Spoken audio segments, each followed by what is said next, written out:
हिंदू पुराणिक ग्रंथों के अनुसार महाभारत इस दुनिया का सबसे खतरनाक युद्ध है। इस युद्ध में लाखों करोड़ों की संख्या में लोग मारे गए थे। महान गणितज्ञ आर्यभट्ट के अनुसार महाभारत का युद्ध 3137 ईसा पूर्व में हुआ था। 18 दिन तक चले इस महायुद्ध में प्रत्येक दिन अलग अलग घटनाएं घटी थी और इन सभी घटनाओं का विस्तार से वर्णन देने मैं यानी ज्ञानविला प्रस्तुत करता हूं आप सभी के सामने यह वीडियो। लेकिन उससे पहले मैं आपको एक बेहद रोचक जानकारी देना चाहता हूं। हमारी वीडियो देखने वाले 99% लोग चैनल को सब्सक्राइब भी नहीं करते। अगर आप भी उन 99% लोगों में आते हैं तो मेरी मेहनत को आप कहीं ना कहीं जाया कर रहे हैं, इसलिए चैनल सब्सक्राइब जरूर करें। यह वीडियो महाभारत के 18 दिन तक चले युद्ध का विस्तार से वर्णन होगा, इसलिए इस वीडियो को अंत तक जरूर देखें। महाभारत युद्ध शुरू होने से पहले भीष्म पितामह के सुझाव के परिणाम स्वरूप कौरव और पांडव दोनों पक्ष ने कुछ युद्ध के नियम तय किए, जो कि इस प्रकार है। प्रतिदिन युद्ध लड़ने का समय सूर्य उदय से सूर्य अस्त तक होगा।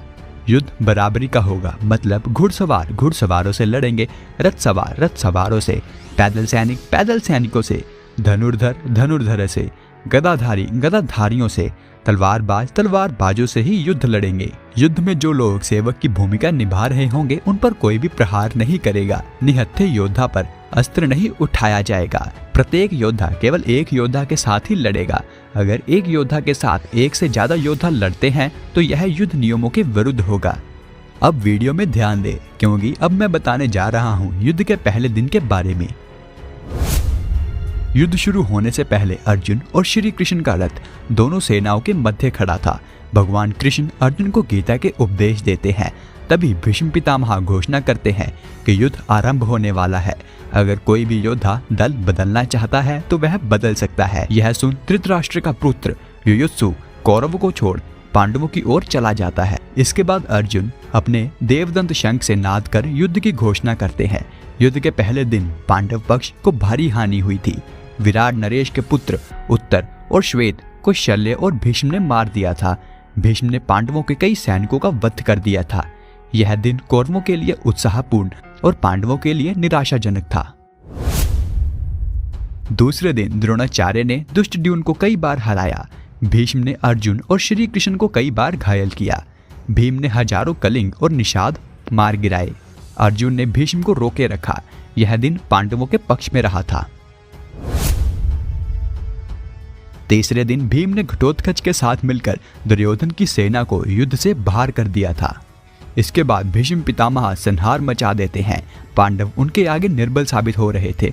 श्री कृष्ण अर्जुन को भीष्म का वध करने को कहते हैं, लेकिन अर्जुन उत्साह से युद्ध नहीं कर पाते, जिससे श्री कृष्ण स्वयं ही भीष्म को मारने दौड़ पड़ते हैं। तब अर्जुन भरोसा दिलाते हैं कि वह पूरे उत्साह से युद्ध लड़ेंगे। इसके बाद अर्जुन और भीम दोनों ही मिलकर कई सैनिकों और योद्धाओं को मार डालते हैं। यह दिन पांडवों के पक्ष में ही रहता है।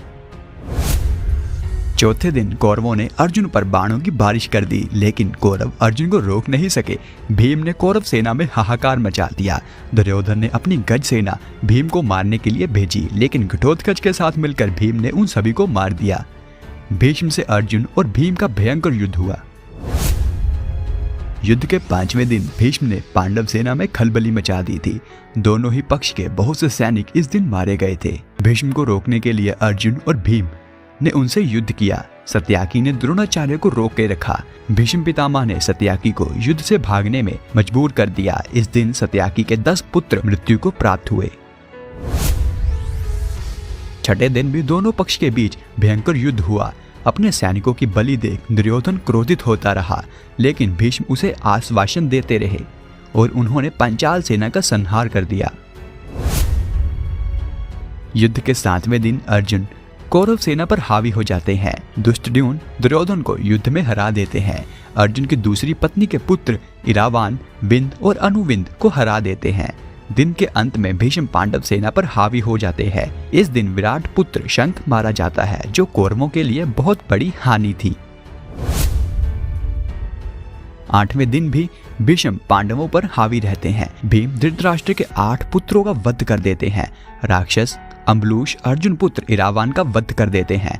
घटोत्कच दुर्योधन को अपनी माया से प्रताड़ित करते हैं। तब भीष्म की आज्ञा से भगदत्त घटोत्कच भीम, युधिष्ठिर व अन्य पांडव सैनिकों को पीछे ढकेल देते हैं। दिन के अंत तक भीम धृतराष्ट्र के 9 और पुत्रों का वध कर देते हैं। इस प्रकार एक ही दिन में दुर्योधन के 17 भाई भीम के हाथों बलि चढ़ गए। 9वें दिन दुर्योधन भीष्म से कर्ण को युद्ध में लाने की बात कहते हैं। तब भीष्म उसे आश्वासन देते हैं और कहते हैं कि वह या तो श्री कृष्ण को युद्ध में शस्त्र उठाने में विवश कर देंगे या किसी एक पांडव का वध कर देंगे। इसके बाद भीष्म को युद्ध में रोकना पांडवों के बस से बाहर था। युद्ध में भीष्म को रोकने के लिए श्री कृष्ण को ही अपनी प्रतिज्ञा तोड़नी पड़ती है और वह शस्त्र उठा लेते हैं। इस दिन भीष्म पांडवों की सेना का अधिकांश भाग समाप्त कर देते हैं। भीष्म पितामह के 9वें दिन के विनाश के बाद पांडव सेना में भय की स्थिति थी। 10वें दिन पांडव श्री कृष्ण के कहने पर भीष्म से उनकी मृत्यु का उपाय पूछते हैं। कुछ देर सोचने के बाद भीष्म उन्हें उपाय बता देते हैं। भीष्म के बताए उपाय के अनुसार अर्जुन शिखंडी को आगे करके भीष्म पर बाण ही बाण चला देते हैं। अर्जुन के बाणों से भीष्म बाणों की शैया पर लेट जाते हैं। इस दिन कौरवों ने अपने सेनापति और एक महायोद्धा को खोया था, इसलिए कौरव पक्ष को अधिक क्षति हुई थी। भीष्म पितामह के बाणों की शैया पर लेटने के बाद 11वें दिन कर्ण युद्ध में आ जाते हैं। कर्ण के कहने पर द्रोणाचार्य को सेनापति बनाया जाता है। दुर्योधन और शकुनी द्रोण से कहते हैं कि अगर वह युधिष्ठिर को बंदी बना लेंगे तो युद्ध खत्म हो जाएगा। जब द्रोण युधिष्ठिर को हराकर उन्हें बंदी बनाने लगते हैं तो अर्जुन दुर्योधन की योजना पूरी नहीं होने देते और इस दिन कर्ण भी पांडव सेना का भारी संहार करता है। इस दिन पांडव पक्ष को ज्यादा क्षति हुई थी। 11वें दिन युधिष्ठिर को बंदी ना बना पाने के कारण 12वें दिन फिर से युधिष्ठिर को बंदी बनाने शकुनी और दुर्योधन अर्जुन को युधिष्ठिर से काफी दूर भेजने में कामयाब हो जाते हैं, लेकिन अर्जुन समय पर पहुंचकर युधिष्ठिर को बंदी बनाने से बचा लेते हैं। इस दिन सत्याकी ने कौरव पक्ष के अनेक योद्धाओं को मार गिराया था, जिसमें कर्ण के पुत्र भी शामिल थे। इस दिन दोनों ही पक्ष बराबर की टक्कर में थे। युद्ध के 13वें दिन दुर्योधन राजा भगदत्त को अर्जुन से युद्ध करने के लिए भेजते हैं। भगदत्त भीम को हरा देते हैं और अर्जुन के साथ युद्ध करते हैं। भगदत्त अर्जुन पर वैष्णव अस्त्र का प्रयोग करते हैं। श्री कृष्ण भगदत्त के वैष्णव अस्त्र को अपने ऊपर लेकर अर्जुन की रक्षा करते हैं। अर्जुन भगदत्त की आंखों की पट्टी को तोड़ देते हैं, जिससे उसे दिखना बंद हो जाता है। अर्जुन इस अवस्था में ही उनका वध कर देते हैं। इस दिन द्रोण युधिष्ठिर के लिए चक्रव्यूह रचते हैं, जिसे केवल अभिमन्यु ही तोड़ना जानते थे, लेकिन निकलना नहीं जानते थे। युधिष्ठिर भीम आदि को अभिमन्यु के साथ भेजते हैं, लेकिन चक्रव्यूह के द्वार पर जयद्रथ सभी को रोक देते हैं। केवल अभिमन्यु ही प्रवेश कर पाते हैं। वह अकेले ही सभी कौरवों से युद्ध करते हैं और मारे जाते हैं। पुत्र अभिमन्यु का अन्यायपूर्ण तरीके से वध हुआ देखकर अर्जुन अगले दिन जयद्रथ वध करने की प्रतिज्ञा लेते हैं और ऐसा ना कर पाने पर अग्नि समाधि लेने को कह देते हैं। इस दिन पांडव पक्ष मजबूत रहा, लेकिन अभिमन्यु की मृत्यु से उन्हें भारी नुकसान हुआ। युद्ध के 14वें दिन अर्जुन की अग्नि समाधि वाली बात सुनकर कौरव जयद्रथ को बचाने की योजना बनाते हैं। द्रोण जयद्रथ को बचाने के लिए उसे सेना के पिछले भाग में छिपा देते हैं, लेकिन श्री कृष्ण द्वारा किए गए सूर्यास्त के कारण जयद्रथ बाहर आ जाते हैं और अर्जुन उसी समय उसका वध कर देते हैं। इस दिन द्रोणाचार्य द्रुपद और विराट को मार देते हैं। महाभारत युद्ध के 15वें दिन गुरु द्रोण और कर्ण ने मिलकर कौरवों की जीत निश्चित कर ली थी, लेकिन पांडव छल से द्रोणाचार्य को अश्वत्थामा की मृत्यु का विश्वास दिला देते हैं, जिससे निराश हो द्रोण समाधि ले लेते हैं। इस दशा में धृष्टद्युम्न द्रोण का सिर काटकर वध कर देते हैं। द्रोण की मृत्यु की खबर सुन उनके पुत्र अश्वत्थामा को बेहद गुस्सा आया और छल से अपने पिता की मृत्यु होने पर पांडवों से बदला लेने का प्रण लिया। और महाभारत युद्ध खत्म होने के बाद अश्वत्थामा ने पांडवों के बचे 5 पुत्रों को मार दिया था। युद्ध के 16वें दिन कर्ण को कौरव सेना का सेनापति बनाया गया। इस दिन वह पांडव सेना का भयंकर संहार करते हैं।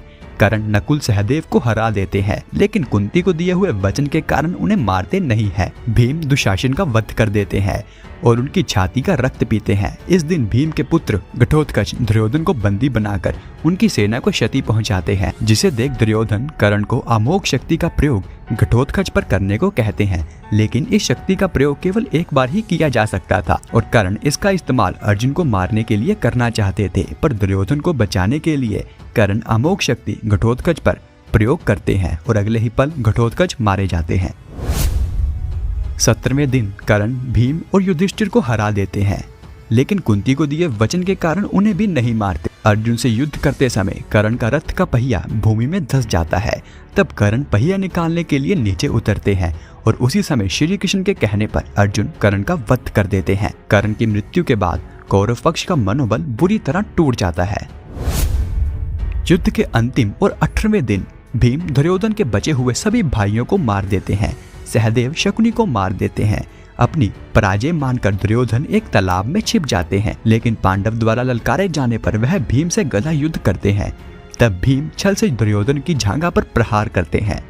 इससे दुर्योधन की मृत्यु हो जाती है और इसी तरह ही महाभारत में पांडवों की जीत होती है। तो दोस्तों, यह था महाभारत के 18 दिन का लेखा जोखा। अगर आपको यह वीडियो थोड़ा सा भी पसंद आया हो तो मेरी मेहनत को लाइक कर प्रोत्साहन जरूर दें और ऐसी ही वीडियोस देखने के लिए चैनल सब्सक्राइब करना ना भूलें। यह वीडियो देखने के लिए आपका धन्यवाद।